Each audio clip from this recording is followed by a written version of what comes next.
Welcome back, guys, to episode 15 of the This Could Be Something Interesting. You counted? Is that what it is? 15? Yeah, I literally counted it. And we are going to be talking about imagination today.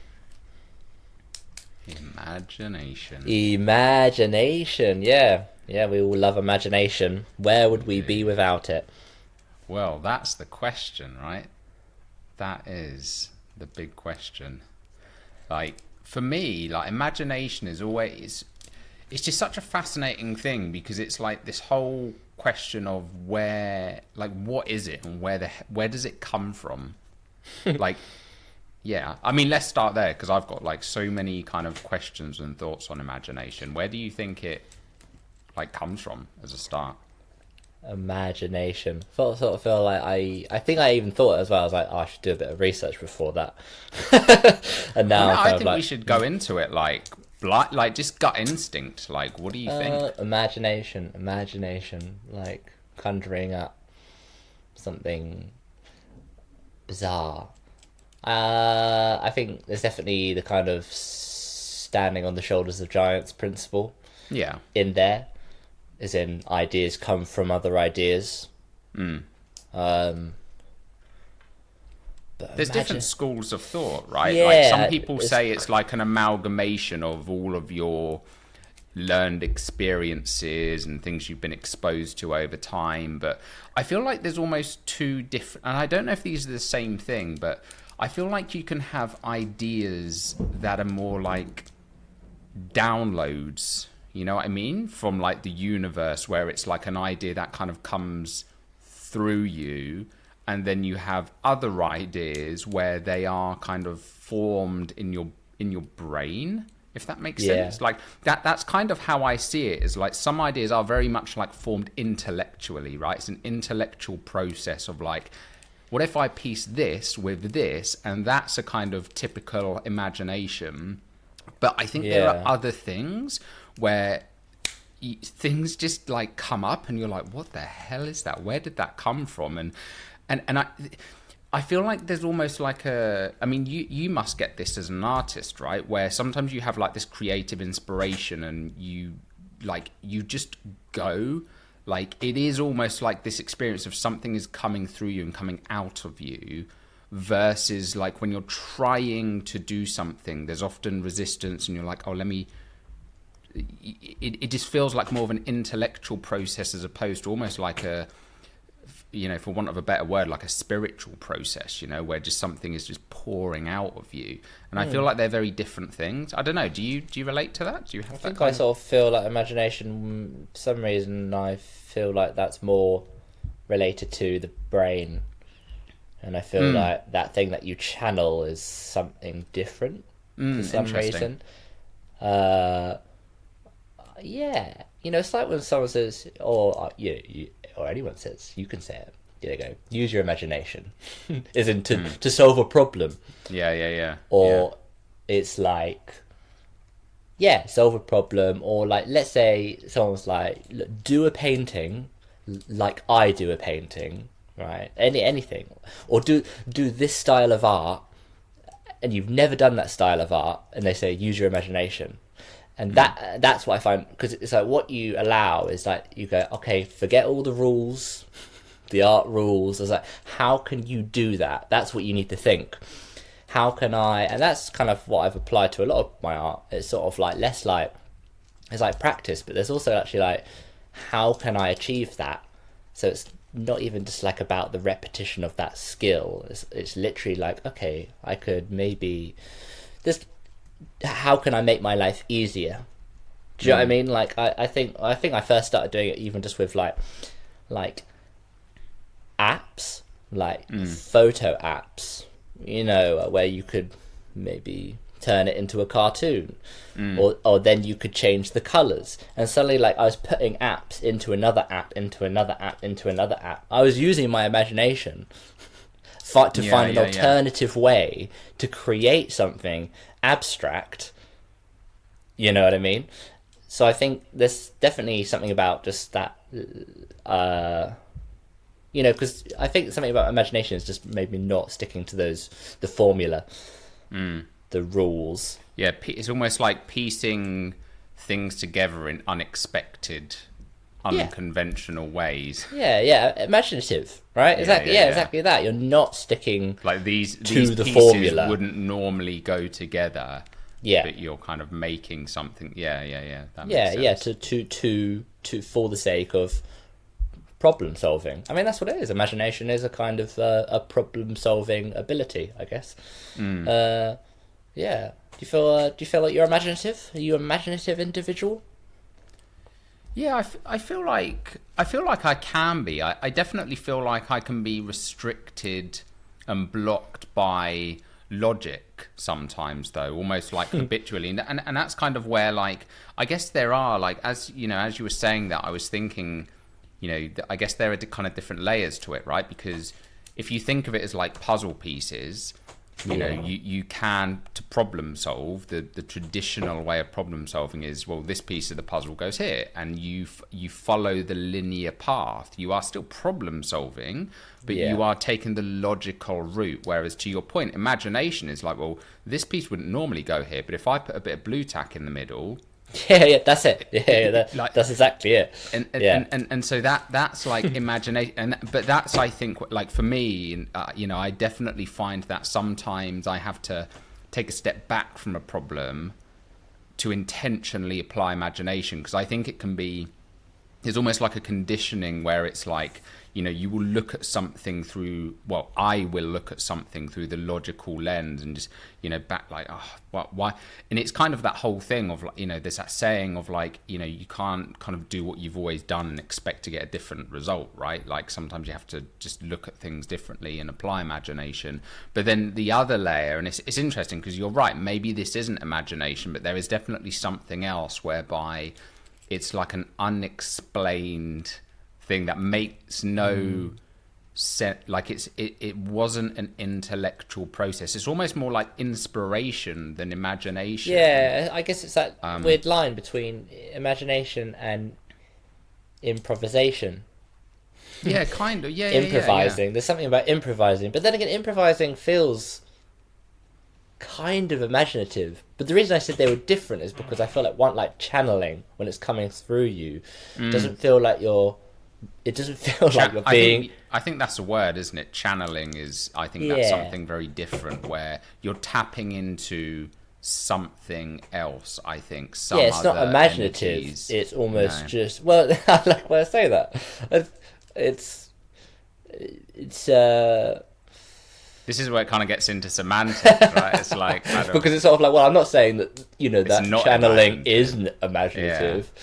Through that perspective, technically it is imaginative, and technically you could almost see that as if you get good at that as a skill to kind of turn off, to go through that direction, because sometimes you might recognize it's better to analyze and work through your brain, because you do kind of have to shut your brain off almost, don't you, right, to kind of tap into those, in the same way that, like, a lot of these drugs and hallucinogenic drugs and things, like, they shut off these kind of analytical parts of the brain, and they allow you to channel like in with ayahuasca and drugs like that, where they say this is like it is a kind of channeling medicine where you are channeling other energies, like, whether you believe in that or not. That's supposedly like an aspect of it, it's because it's allowing you to be more receptive, because you're not being limited by your brain. You're able to kind of be more receptive to energies and whatever it is outside of you that you can then channel through you. And interestingly, I guess even through that process of channeling, you can definitely get a lot of creative or imaginative out of that. You can gain imagination wise, you can gain a lot through seeing what comes out in that process. Like that video that I did on YouTube, that little music clip, that was just one take. That was just the first take, and that was definitely like, I got myself ready, and it was very much like that was channeled in that moment to do that smoothly. Creating it was a lot of processing, but then since like just getting it out, rewatching it, I've learnt a lot imaginatively about how I created that. You know, it feels different when I watch it in comparison to the creating process. Yeah, that makes sense. Yeah, for sure. Yeah, it's like, it's funny because the thing that got me thinking about this topic in the first place was I was watching. No, I wasn't even watching it. I think I just listened to it on my. I think it was on my like YouTube music playlist or something. But Pure Imagination by Gene Wilder from Willy Wonka. Yeah, what a great. Yeah, like the lyrics in that song, I just love that song so much. Like imagination is such a resonant thing with me. It's like I just googled it now, and you know, where's the chorus? There is no life I know to compare pure imagination. Living there, you'll be free if you truly wish to be. If you want to view paradise, simply look around and view it.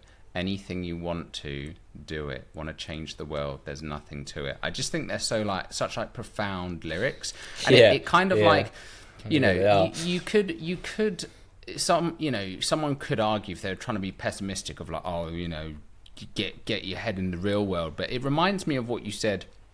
I can't remember which episode it was. I think we were talking about psychosis. And remember you said like something about like we're all kind of living our own collective psychosis, right? We have these like societal agreements on what certain things mean, in the same way that like different cultures can agree a certain gesture means something, and to another culture it can mean something completely different. Like we have just agreed that this is how reality is, when there is no way reality is. We've just made up the rules to our reality and what things mean, right? We've given meaning to everything. We've given meaning to trees, to grass, to the birds and the like all of this stuff. We have given the meanings to it. So, you know, in a sense, well, that is true. Like, you know, like everything you look at, if you want to change the world, like that's on you. You just have to look at it in a different way. And I think that's the kind of deeper meaning to that song. It's not like, hey, live in a dreamland. It's kind of like, no, recognizing that you are literally in charge. You are in the driver's seat of your consciousness, of your experience, of how you perceive the world. And if you want to see something different, you can. I think that's something really funny. It's like all these amazing, I don't know, whatever you call them, innovators or people that shaped a community, and there might just be one or a couple individuals that just did something, and they were the only ones doing it, and now it's like there's like the world of dancing. There's like a electronic boogaloo. And there's like, you know, a variation of funk music. But there was just like a few of them that just kind of came up with all these. Obviously, there's a big community now. There's lots of people. It's not like there was a few of them. But there was a particular period where there's a few of them that just kind of did a move and just sort of said, this is what it's called. And now there's like whole battles where people like they'll notice, they're like, oh, that's a variation of that move. Yeah. Like it's a whole world now, and it was just a few guys that just said this move's called this, and they just I found that kind of thing so fascinating because all these communities that maybe they just didn't realize all the way. Same with the beatboxing world. Someone came along and they made a noise and they said this is called this, and now there's like this whole community of people that just use it, you know, and that's exactly that. By that, it's like it doesn't ask for permission. They just said, this is what this thing is. And they said it with some certainty. And then and therefore it became something. You know, it didn't exist before that. There's something just saying, just about, it's, you know, because I guess now we kind of just get taught and then we pass on that information. But there's something about just creating or saying something, and that's what it is. And I was like, well, why the hell not? Because everything you've learned is taught. Exactly, yeah. It's unrestrained. Like I think that's what it is. You know, it's almost like the way kids use their imagination of like Like, they just go out into the park and they can just create a whole world. We go out into the park and say, oh, it's the same park, and there's that homeless guy on the bench. It's like, no, they're seeing dragons and castles and forts and everything. Like, it's an unrestrained. It's like, this is what could, like, adults are perfectly able to do that if they could get out of their own way. It's like the same reason why if you are like high, and you dampen those parts of your brain, you can act like a total child, and you can have that unrestrained, creative, imaginative freedom. Yeah, there's a fine line. I think there's a line with that sort of thing where with drugs or whatever it is, between it, you gaining a lot imaginatively, and then the opposite happens. No, I agree. Yeah, I mean, this isn't an endorsement for taking drugs. No, but it's just it's saying, an interesting line. It is, for sure, but I guess the point then, the reason I say that is just to illustrate how it's our kind of adult minds and these kind of layers of like, you can't do this, you can't do that. That's what's actually stopping us from living in that more joyous, imaginative, and unrestrained way. And this is something the visionaries of the world, to your point, most of them are just like kids. It starts to let go a bit, isn't it? When you see them being interviewed, it's like they're just these kids who have never grown up. Like flipping Elon Musk, right? Like sending a rocket. That's such a childish thing to do. Like, you can imagine if he was like, if someone said to him like, "Oh, what do you want to like? What do you?" He's in like his 20s, and they're like, "What do you want to do, Elon?" He's like, "Oh, I'm going to send a rocket to Mars." People would say, he's like, grow up. Like, what's wrong with you? Get a real fucking job. You're not going to send a rocket to Mars. And then he does. Like, and that is just a perfect example of like where it's just that acting like a child and believing like a child. There was a really, I can't remember if I read it in a book or heard it in an audio book, but I heard someone say once, like, everything you see right now in the world, like this microphone, this podcast, like everything we see right now, everything physical, all these physical possessions we had, these were created from an idea that somebody had in their mind.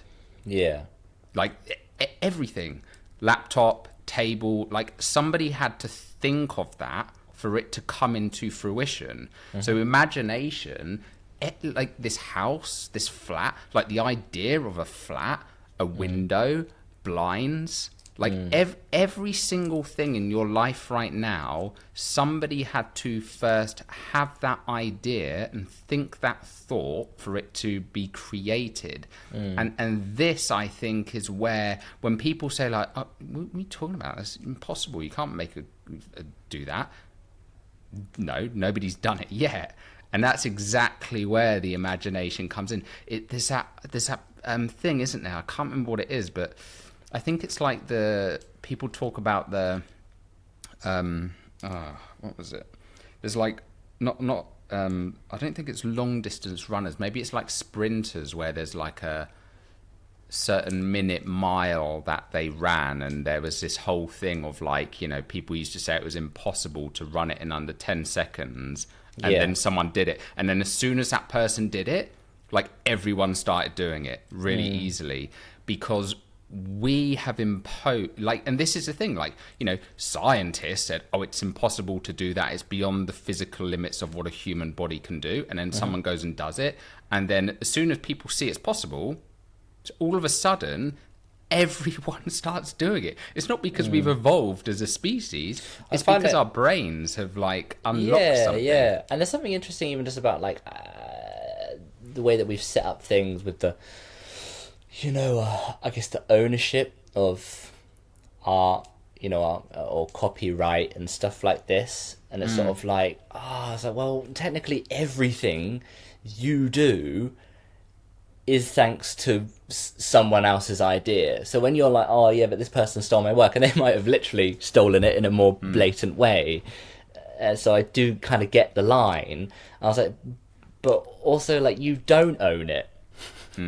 In principle, you don't own like in a. I was like, and we kind of want, don't we want kind of what? Aren't all ideas? Don't they belong to everyone? I guess in principle, I sort of feel like that. I guess it's the way that we put value onto things, and it's sort of like, okay, so you're sort of like, you work a certain amount of time, therefore you make a certain amount of money, and therefore you can buy this thing. And I was like, but technically, surely all ideas, like a computer, aren't the ownership of like this value exchange time. They're actually like advancements in science shouldn't be the ownership of like value. They should be the ownership of just the entire human race. Do you know what I mean by that? It's like, but we've created this weird thing where like, I work this much, therefore I can buy this thing that's worth this much. And it's like, well, technically all advancements shouldn't be restricted. It's like, you know, like you pay to go to university. Well, that's just like, or there are certain like, there's certain segments of knowledge that you've got to like, it's sort of like, well, technically, do we not, does that not belong to everyone in some kind of weird sense? Do we not want people to have that, if that makes sense? Yeah, for sure. There's that I was trying to think who, I think it was like attributed to Picasso, like whether or not he actually said it, but there's that whole thing of like good artist copy and great artist steal. Yeah, I saw that just recently, actually. Yeah. And I thought about that. That was a kind of really interesting sentence. I think I watched on a Prince EA or something video. I think. That's how you saw it. Yeah, maybe where I saw it recently. Yeah, I thought that was great. Actually, it was bizarre. I had to really kind of sit with that for a bit. A good artist, great artist steal, and I was like, well, yeah. In some ways, it's like, forget this. I like, you know, just, well, I'll do what you did, and that's what I mean by we just mimic and pass on information rather than being like, here's a new idea, and it doesn't ask for permission for itself to exist. Yeah. Which is kind of how we do a lot of stuff. It is a really kind of interesting quote, isn't it? Because you're kind of like, what is the meaning? Because I guess I had to sit with it for a bit. Yeah, like copying almost infers this kind of like, it's almost like the audacity of it. Like copying is a bit more like, you know, peering over your table at someone's homework and just like copying them, whereas stealing is just like, just this more audacious. I think it's to your point. It's just like, no, like you're just taking this creative inspiration and you're doing whatever you want with it. Like that's it. Something else. It's, like you're the not just ownership, like not of that them. Yeah, it's not like I'm doing what you're doing. Yeah, exactly. It's like no, this is my own thing. Just exactly. There's no kind of. It's almost like there's no kind of shame to it. It's like, cool. I love it. I'm taking it and I'm making my own thing with it. And that's what I mean by the way that we created things. I just feel like, you know, it feels like it, in terms of progressing, it feels more it just feels quicker. If we let go of all that shit. I mean, there's so much stuff in the music industry as well, particularly I think, which is just like, and I know lots of people in the music industry that just sort of really, you know, hate this, what it's kind of become. People just want to fucking hear great music. They just want to hear it, and we want to hear more of it, and we don't want all this sort of bullshit in the way. Most people don't care about all that, but it's just become this thing of weird greed and, oh, this person's copied me. And I was like, well, actually, let people just I don't know, I mean, like, especially I think in the world of, you know, cutting up sound, like sampling and cutting up sounds. I was like, well, it's actually like, you want a large amount of information, don't you? You want to receive, like, you know, when you hear, like, I love like sampled bits of music and you hear clips from films or other pieces of song, and you shouldn't have to ask for permission for that. We want to hear it all because it's not.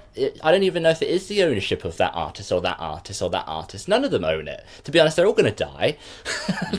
Like, and that is like when we want to receive a large amount of information, right? Yeah, it's so true. It is really interesting, and I guess it comes down to, it's kind of like the we live in this kind of unprecedented time of like, it's so we have so much information, so much content at our fingertips, and it's so easy to consume that content. So there is this kind of like, hang on, that sounds very similar to that. Whereas like, maybe back in the day it wasn't quite so or quite so accessible, right? So there wasn't as much of that, like, everyone has access to certain bits of content. It was maybe smaller audiences, Yeah, no, I mean, it's a... But it's a shame. It is a shame. It's kind of... It is restricting... yes, because it kind of put...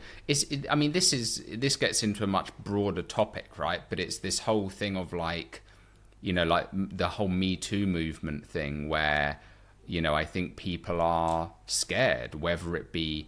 there's a lot of podcasts on at the moment about like, men approaching women, and like it's just not happening as much as it used to, because a lot of men are scared because they don't want to come across as like quote unquote rapey or weird, or do you know what I mean? Like they're being a pest, because there's this whole thing. And on one hand, that's great. Like, I'm like, that's terrible behavior, but it's also like, it's creating this thing where like there is a real negative impact. And it's the same thing with artists. Like there's probably a lot of artists who have all these creative ideas, and then they have to stop and think like, oh no, maybe I can't do that because there's probably some copyright laws. And it's restricting this natural flow of, in the same way that, again, like a man might want to approach a beautiful woman that he sees, but now he feels, he had very good intentions, but he's now like worried.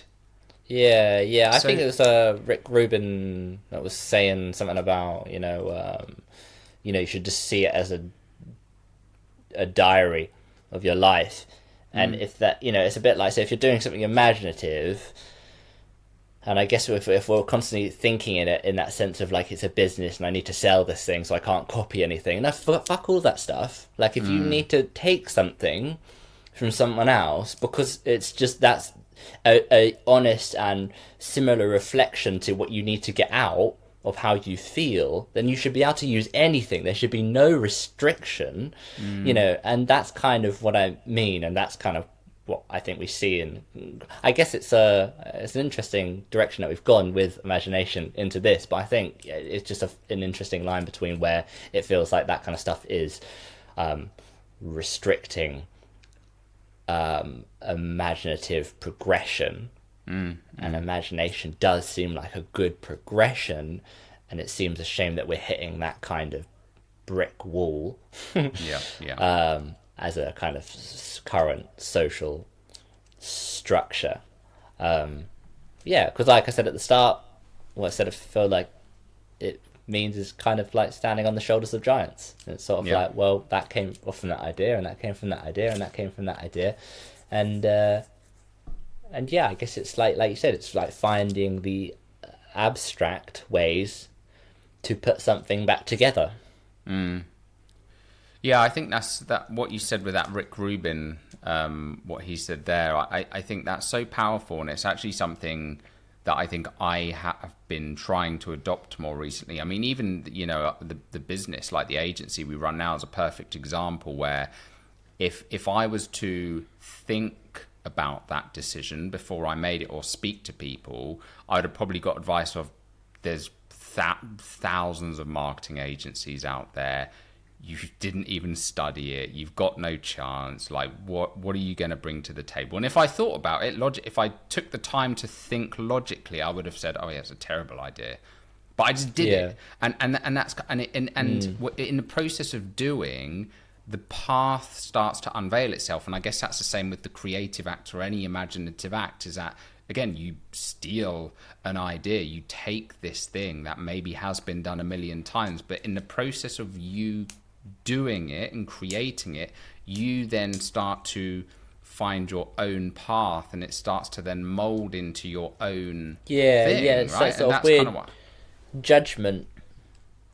Judge that judge, of thinking it's a good or a bad idea. It feels like a really also a funny, because it's sort of like, well, that's not even anything to do with anyone else.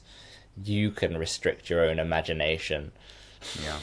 The path By just the reveals value, itself. by Yeah. putting some kind of value onto it, rather than like, it doesn't need a value at all. It actually just needs to be honest. For it to kind of reveal itself. I just feel like, from my experience, whenever I've kind of done anything from that place of like genuine, just this passion, this excitement, this spontaneity, just this feeling of like, no, I just want to do this, and when I've just gone with it, even if I have no idea, or even if my logical brain would have said, no, this is terrible, or other people would have said, no, it's terrible. If I've just gone with my passion, a path has revealed itself. Even with all of these seeming impossibilities and obstacles in place, things just unfold. It's like the universe flipping rolls out the red carpet and like, congratulations, you flipping you actually saw beyond the bullshit kind of thing, right? Yeah. But it's really hard to do. It's very hard to. It's very hard to get stuck in your head and to hear the voices of others saying like, "Oh, you can't do that," or "This is stealing," or "This is bad," or "This is a terrible idea." It's like when people say, "Don't grow up." Yeah, and you're sort of like, "All right." There's an awesome book. I think it was Mel Robbins, called like the 3-second rule, and it was basically like, if you have, whether it's like a positive habit you're trying to form or an idea or whatever, it's just like count to 3 and just do it. Like just count to because, and I think there's some science behind it of like 3 seconds is like the time it takes for the prefrontal cortex, or a certain part of your brain that is responsible for this kind of picking these things apart, to like kick in, and that's when it can start like tarnishing these ideas you have. And on one hand, you could argue, well, that's terrible advice, because then you're going to do all these stupid things. And it's like, no, I think everyone is like, if your brain's telling you to jump off a flipping bridge, and like, probably you don't want to do that. but if you've got an idea of something, I don't know. I guess it's a really tricky one, isn't it? Because you could say, it depends where that comes from. Like, I suppose you could also say, if you have a feeling from a place of anger, and you're counting to 3, doing it anyway, that's probably not exactly. That's not going to have a good outcome. But I don't think it was the book. Yeah, exactly. But this is where I guess the filter for me, like my personal filter, would be, if I have a feeling of something I want to do, and it comes from a place of love, and like joy, like love, joy, creation, abundance, whatever it is, like one of those kind of, and to me they are just these very, that they are default state. That's how I kind of see those feelings, like love and joy, that it's just like the default human state. And if it comes from that place, do it. Like do it. Like, if you have a feeling from that place, I don't believe you can really go far wrong. Does that make sense? Yeah. Like, if you do something from a place of love or joy or passion or excitement, I just don't think you can really go wrong with that, Yeah, and I guess and that's I agree with that. I don't think that's necessary to say that everyone's going to agree. Is in if you do something, you're like, that's for love. It's like, it's great intention. Someone might be like, I fucking hate that idea. So I think you got to let go somewhere in that. You just got to do it because it's right for you to do it. You need to do it. It's like, say, like those great ideas. They don't ask for permission. They just do it. So if you do it and you suddenly feel like, oh, I didn't get the response I wanted, no one liked it or whatever, it doesn't matter. But that's exactly it, right? Is like, because I think when you do something from that place of, very rarely do you have this kind of intuitive like feeling, internal feeling that you want to do something to get the doing something for admiration is often what comes when you're intellectualizing something. I think it's when you're planning something. It's like, oh yeah, if I create this, then I could grow this business and we could make millions of pounds. It's in that planning. That's where that comes from. If you just have this idea of like, I really feel compelled to make this thing right now. Yeah. You haven't had the time by that point to think, oh yeah, everyone's going to love me for this, or yeah, I'm going to turn this into business. You haven't had the time to plan it out. It's just something that's, again, like bringing it back to that original thing, like maybe it's come through you, or it's a download or something you've received, some channeling to do something. What do you think is a good way to get for, I don't know, for like, I feel pretty darn imaginative. But what do you think, like, and even that is it's in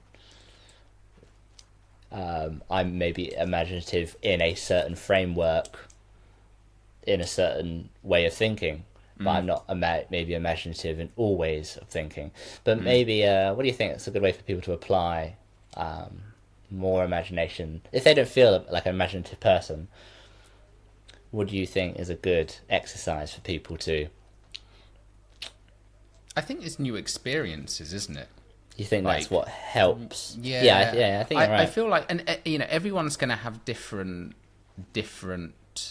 things that work for them, but something that really works for me, and I do this a lot. Like, I will just, if I'm feeling a bit kind of stuck in a rut, I will just I'll just get the bus into town and I'll just go to a coffee shop that I've never been to before. I'll just get a coffee and I'll just sit there. And I get so many ideas just being in a new space, a new environment, and I just work from there. And I'm just on fire.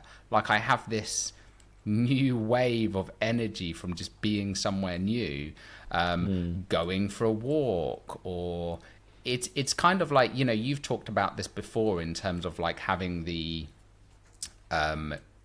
creation versus consumption, having the time where you're creating, then having other times where you're consuming, having other times where you're just doing nothing, you're just walking and you have space. I think that's really important as well. Like, if you're constantly consuming or if you're constantly creating, you're going to burn out.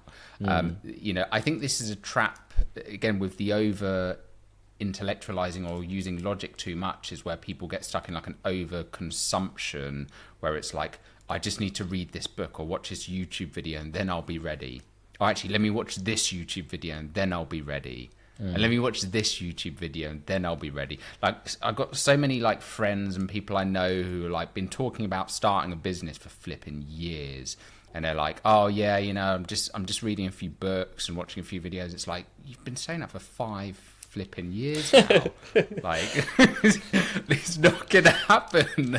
And it's kind of a shame as well that it sort of feels like the maybe the repetitions of regular life are the very thing that kind of are restricting people's imaginative stepping into that imaginative area. That being in the same job, being in the same house, hanging out with the same people, are probably the very reasons that you're not able to, and it's also, it says something funny about solving problems on a bigger scale as well, like world problems, because we're just all going in the same kind of echo chamber circle all the time. I was like, well, how are we meant to really use our imagination to solve big problems if we're just thinking in this really flat, same language, same everything, almost like we need to have some kind of national don't know what I would say imagination day, but I love that. but that kind of like where you do something different. So a day that not to do something imaginative, but like you say, being somewhere different helps with imagination. Where Yeah, a for day sure. where we all go ahead and do something different. Because I think when you're younger as well, and you go and you do a few different jobs, you know what I mean. You go through those all quite quickly. And then when you get older, you probably stay in a similar line of work, and you kind of do that for quite a long time. It sort of feels a shame that we miss that opportunity to do something. Like if you're in an office, it's very unlikely that you're ever going to probably go and work in a bar again. But you might gain loads of shit out of working in a bar. But you probably would have done that when you're younger, but you're not going to do it now. And because, once again, this kind of value thing, where we sort of go, okay, I make more in my office. I don't want to work in a bar. I was like, yeah, but you don't know what you're going to gain mentally or Well, imaginatively. this is the other thing, right? The really important thing, I think, the caveat to all of this is you have to be receptive and open to receiving something from whatever it is you do, right? If you go to a new place with the mindset of this isn't going to fucking work, but I'm just going to do it because Tom and Ben told me to do it, and you're sitting there thinking, oh, this is all bullshit. It's not like you've closed your mind off to receiving other ideas. Like, of course, it's not going to flip in work. You have to Yeah. be open to receiving new opportunities. You have to be open to miracles. Like I love that expression, like, just being open to miracles, whatever that means for you, like something unexpected. Be open and receptive to unexpected things to happen to you. Like sometimes that's quite hard for people to do because there's sometimes a lot of fear people have around the unknown or the unexpected. So I think they can unintentionally block amazing miracles coming into their lives because they have a fear of the unknown. So unconsciously they are blocking these amazing things from happening. Yeah. But if we can open ourselves up to these unknown things, sometimes the most beautiful, amazing things can come into our life. And so I think it's like, yes, it's doing new things, putting yourselves in new environments, but you have to be open to it. There's an amazing book I read a little while ago. I think the guy's called like Price Pritchard or something. It's called like the Quantum Leap Method. And he kind of talks about exactly this. Like if you want to get completely different results from your life, from whatever it is, you just have to put yourself into a completely different situation. Like you can't just make incremental changes like, oh, I'm going to get better here and better there.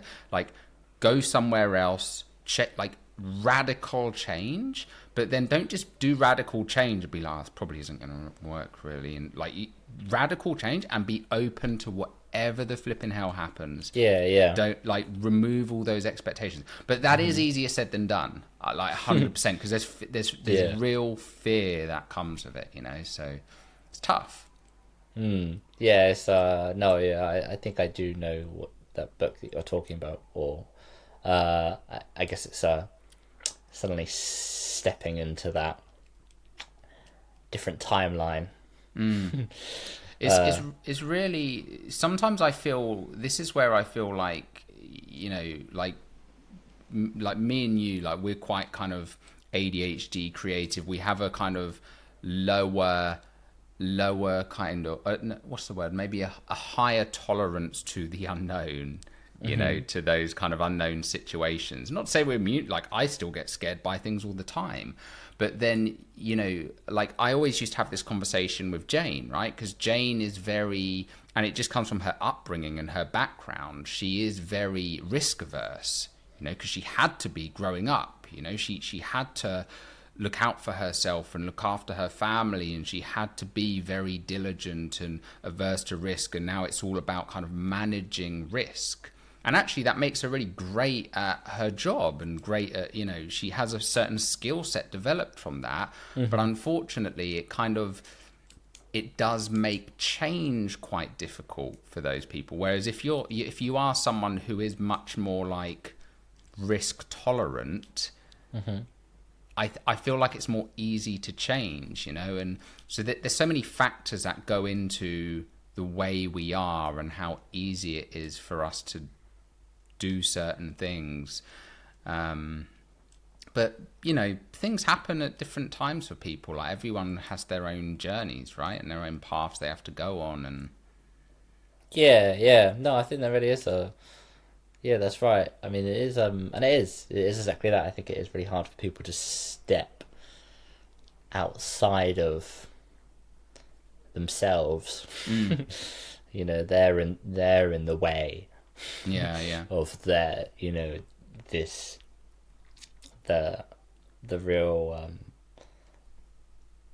how many worlds there are that you could suddenly I could go down. There is a low, like you could radically like change your life for so quickly, like for the better or for the worse. I mean, you could totally fuck up your life crazy fast. In fact, you should kind of think about it like that. If you have the ability to fuck up your life that fast, you also have the ability to make, like, the opposite exists. You have the ability to make your life amazing, right? And you can do that very fast. It exists. They can't exist without outside of one another.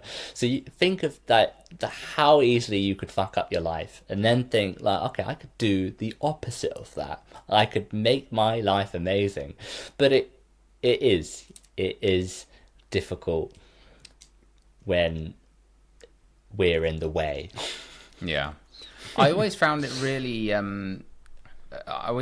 helpful to kind of, I remember someone said to me once ages ago when I was starting the business, we were in these kind of entrepreneurial like groups and masterminds and things, and somebody once said, like, you should always just think about, like, truly, like, what is the worst thing that's going to happen? So, because there's always this thing of like, oh God, what if I lose my job, and what if this, like, the worst, think of like the worst possible case. Most of the time, it's not like, even if, let's say you lost your job, you got a mortgage, you lost your house, like, worst case, you're not going to die, probably. But for most things, you're probably not going to die. Even if you lost your home, most of us are like, most people listening to this right now, not everyone, I will say that, but for majority of people listening to this, you will probably have either friends or family where if you were in serious trouble and you lost your home, they would look after you. They would invite you to come. Most people, 98% of people listening to this, will be in a fortunate enough position to have someone who will take them in to look after them. So I think when you remind yourself of like, oh yeah, actually, I'm not going to die. And even if this crazy, like, super unlikely thing happened, I'll just have to start again. It's a bit of a bummer, and that's such an extreme, because I think there's this like irrationality of like, oh, I'm going to die and the world's going to end. It's like, no, it's not. We really, like, our brains are amazing at just blowing things out of proportion. And when you really ask yourself, hang on, what is the actual worst case here? Like, what would happen? That's actually quite a nice reminder of, oh, it's probably not that bad, really. Yeah. Or it could go terribly wrong. that also exists too. Yeah. That's it. Because I mean, but things can go terribly wrong while you're trying to make them terribly right. You could go tomorrow making every right decision and then get hit by a bus, right? It's just the same thing. It's always the bloody buses, isn't it? Exactly. Yeah. Or maybe you get hit by a plane. Maybe a plane like swoops down from the sky and like I was thinking takes you out, and then or maybe a bird. Maybe a bird just flies into your eyeball and kills you. Yeah, like I don't know what I was thinking. I think I saw someone like on an electric bike, like, but they were just on like the pavement, fucking going for it. And I was like, man, if you just walked out around the corner, you'd die, right? And like, I was like, but that probably didn't happen. But it did kind of get me thinking, like, well, actually, like, there's like these ways that we think obviously you might die. I was like, and you might be in an area where like this is safe, this is a safe place. I was like, but random things happen. Do you know what I mean? Like, it's not a guarantee. Like, you're talking about the bus, you're talking about being in the road. I was like, well, that's still not, you know, okay, the road more likely, the pavement less likely, but it's still something can happen. Or you're saying like a plane still could crash. You know, it's the kind of like this humorous factor of like, you know, we have this idea that these places are guaranteed some safety, but there is still all this element of people, many people over the years have died in an area where no one was expecting it. As happens all the time. Yeah. And I'm not saying everyone should like freak the fuck out. Like when you're in like somewhere that you should be chilling out, you're like, any minute now. But it's a kind of humorous thought of, I don't know, you like that whole risk thing. I'm like, oh no, that's a risky area, I don't want to do that. I was like, well, even if you're not in a risky place, it doesn't mean something dangerous can't happen. Yeah, it's a really good reminder, because again, it kind of like lets you off the hook of like, oh yeah, well, I could die either way. So it's almost kind of like making more of a case for like, well, if I could potentially die either way, I might as well give this a shot. Yeah. Do we have a guest? Do you have a guest that we wanted to maybe ask some questions? We're going to ask ChatGPT what it thinks of imagination. Would you describe ChatGPT as imaginative? I think with AI, this is where it kind of comes down to those forms of imagination, right? Because I think AI, like when you kind of think about what AI is, like it's this, it can arguably process more of these puzzle pieces, and if you give it instructions to be imaginative and do something in a unique way, it's probably going to be able to do that better than a lot of humans, because it can process way more ideas way faster. Exactly. But what I don't believe it can do, and I don't know if it ever will be able to do this, because I don't know. This is a completely separate conversation, but of like, like we were talking about with channeling, like what is consciousness? Can AI become conscious? Is channeling exclusive to consciousness? Like, I feel like those downloads, that is almost like, maybe this is just a belief that I have, but it feels like that's something that you almost have to have a soul or an inner consciousness to be able to receive those downloads. And I'm not saying AI wouldn't be able to do that, because ultimately AI, technically, if everything is energy, AI is also energy. Like there is some, whether it's cables or not, it's part of the energetic field, the atomic field of particles that we are all a part of, that connects and unites us all. I guess arguably it is able to receive that. It's a bizarre question of purpose, I think. Like that force that we're alive, and that feeling of why and purpose. Why do you do that? Like, we ask AI to do a lot of stuff. Let's see what it says, shall we? But if it's on its own, what does AI currently do? Without the input.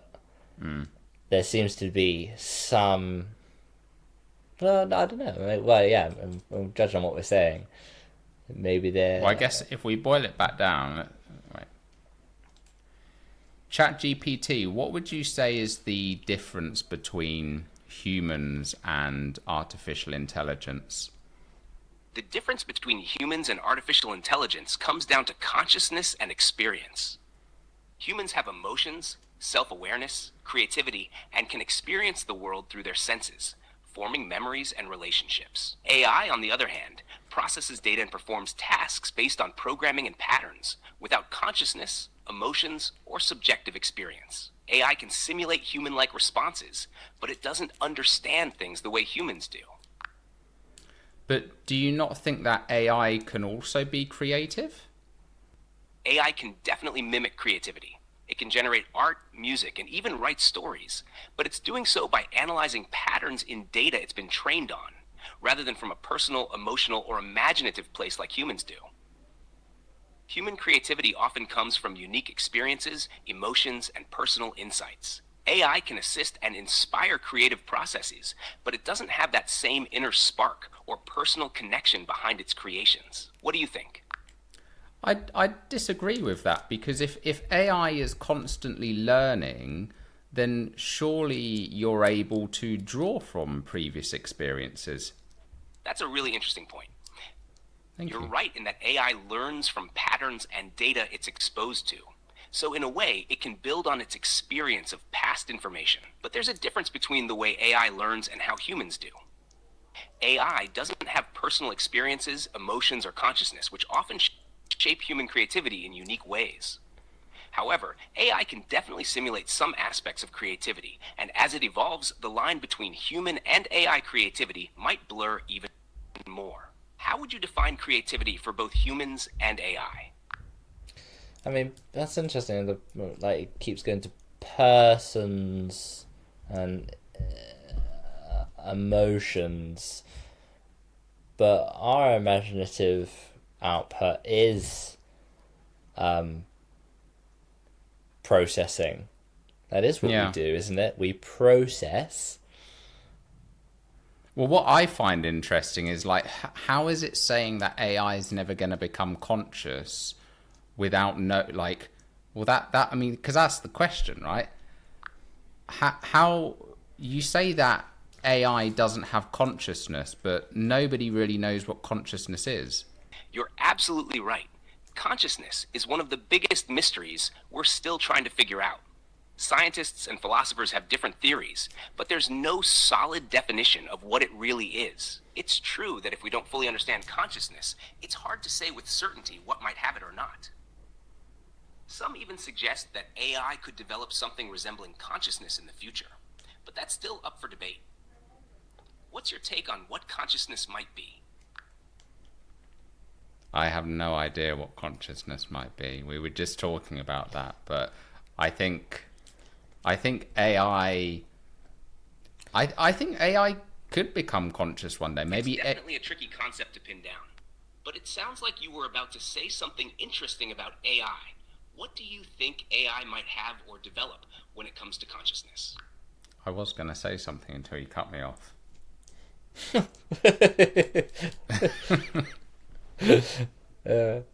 I think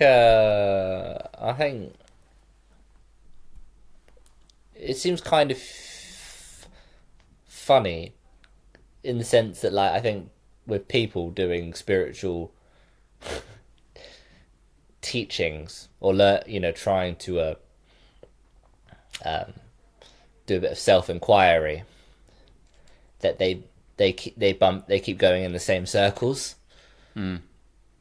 and a bit like AI does. It seems to go in the same circle. Like, oh no, but only persons will be conscious. I was like, and I'm not conscious. And in the same way that, And then you ask it what consciousness is, and it says, well, nobody really knows. yeah, and it's sort of like with people trying to do self inquiry, they keep going in the same circle. That without kind of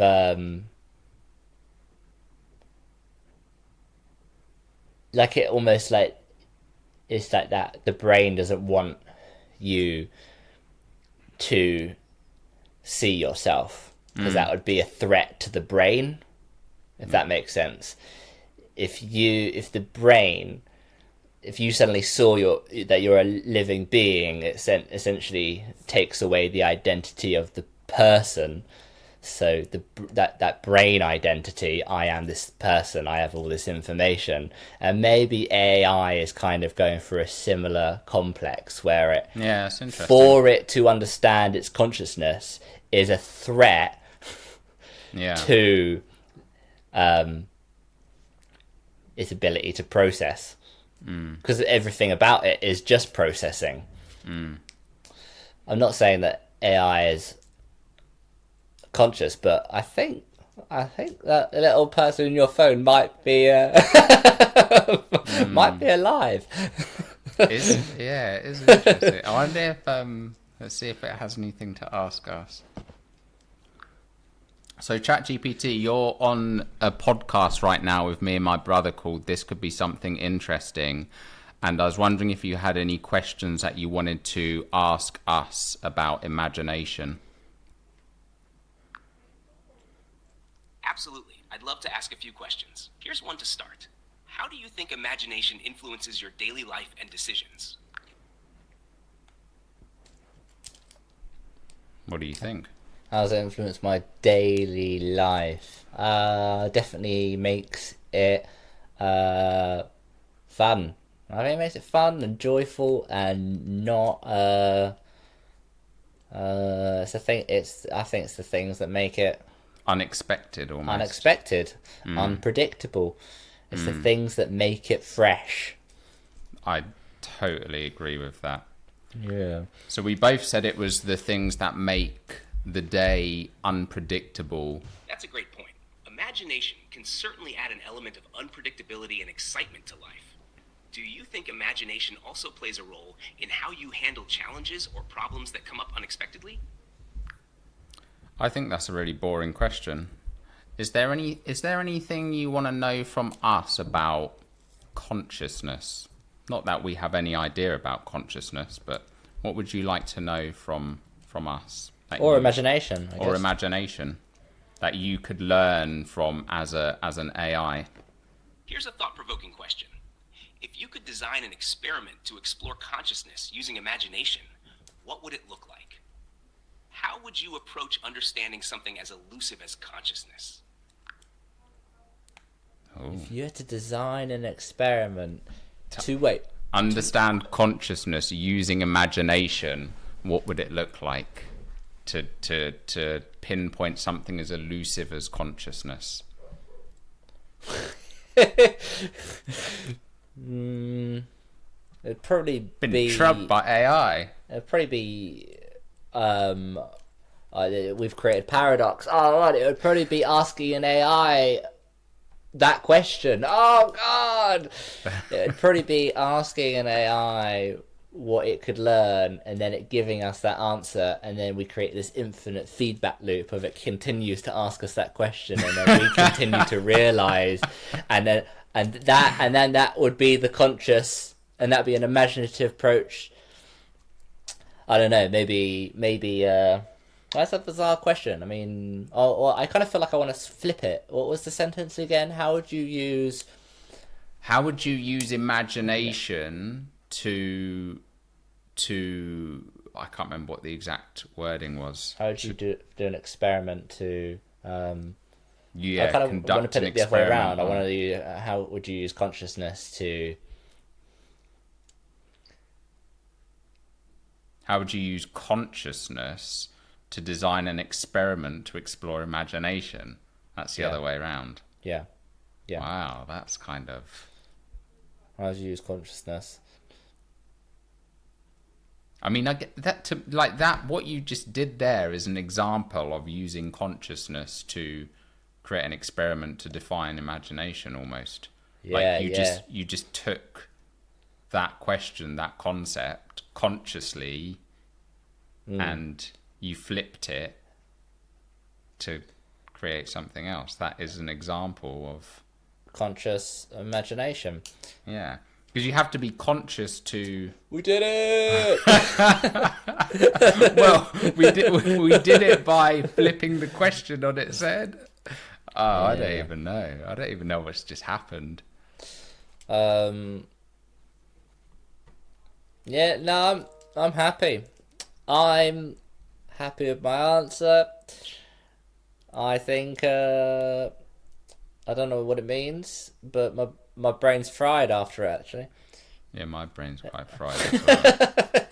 I'm like, that's just I do like a bit of a bizarre paradox, circular. There is something kind of humorous about this. That kind of... It's that what's that thing? Everything I say to you is a lie. Am I lying or telling the truth? Yeah. That is such a Oh, it's so annoying. Like there's this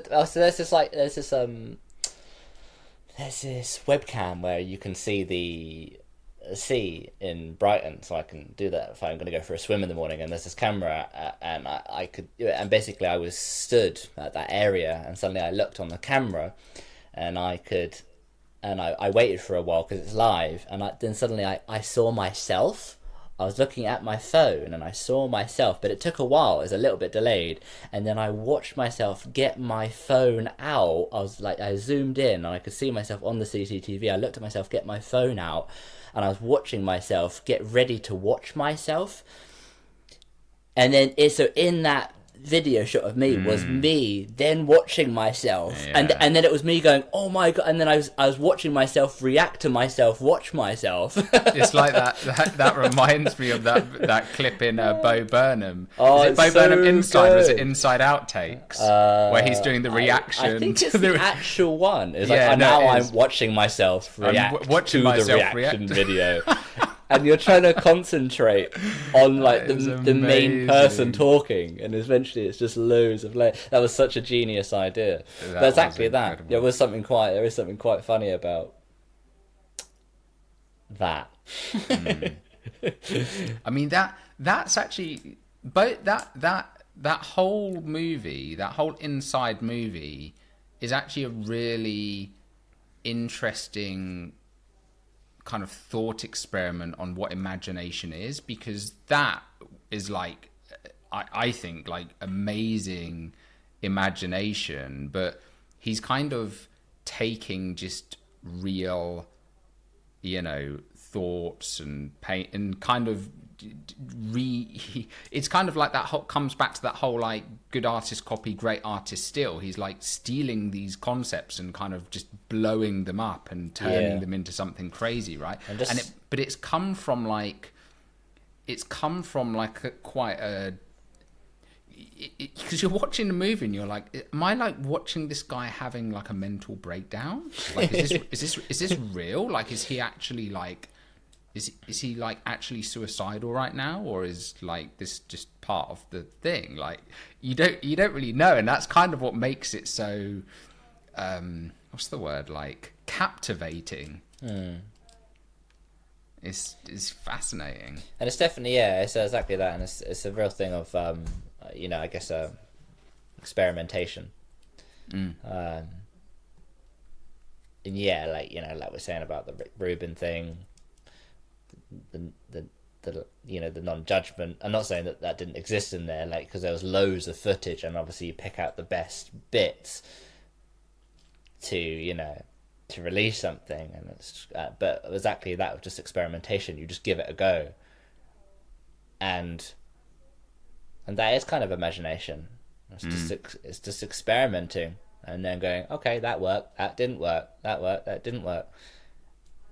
So it might look like, wow, you're so imaginative. I was like, okay, well, you also probably didn't see all the shit, all the things that didn't work, all the experiments that did fail, and maybe just to let go of that once again, that judgment that says, oh no, that wasn't very good. Just do it because it's there. The idea is there, so just do it. See what it does. Did it work? Who cares? Do another thing. Because now you know that idea doesn't work, or for whatever reason, whatever the thought is on it, for it to grow. It's just either it doesn't quote unquote work, or you didn't enjoy it.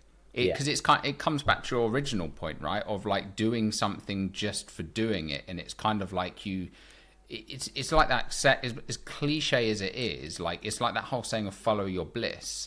Right? If you can just follow this path of like, I'm really enjoying doing this, and you do something and you're like, oh, actually that didn't feel as good. And you're just following your feelings of like, this feels good to me, this feels right to me. And it's what, Rick Rubin talks about a lot as well, right? Of like, if it feels good to you as an artist, do it, like pursue it.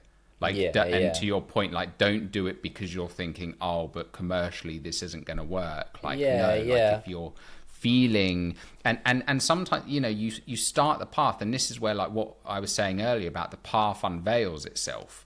Like, you might start something, and then you might think, I'm kind of I'm losing interest in this now. Let me make this little pivot, and then it becomes exciting to you again. So you're constantly kind of following this kind of path of just like your inner feeling about something, as opposed to being led by other factors. And that comes to, bringing consciousness back into the equation. But that's kind of like, whether you want to call it like a self-awareness or self-consciousness of like being aware of, are you being driven now? Has your logical brain taken over this thing and it's trying to plan and manipulate? Or are you acting from a place of intuition, joy, feeling? Because this thing feels good to you. It feels, to your point earlier, it feels right to you. Because they're very different things, right? Yeah, and it's been I think there's definitely been a bit of imagination in this conversation. It's been a journey. It's been a journey. It's been a real journey. Some areas of the conversation, really opened up some big thoughts, and some didn't. And and that's imagination. It was a good subject. Imagination seems to be. I didn't really know what to expect. I knew it was a good subject, but there really does seem to be so many areas to go down with the conversation. Interestingly, really a lot. We don't tackle small topics on this podcast. We don't tackle small topics. Maybe we should tackle a really small topic one day. Yeah, maybe. But here's another interesting paradox though, right? Like, what's a small topic? What is a small topic?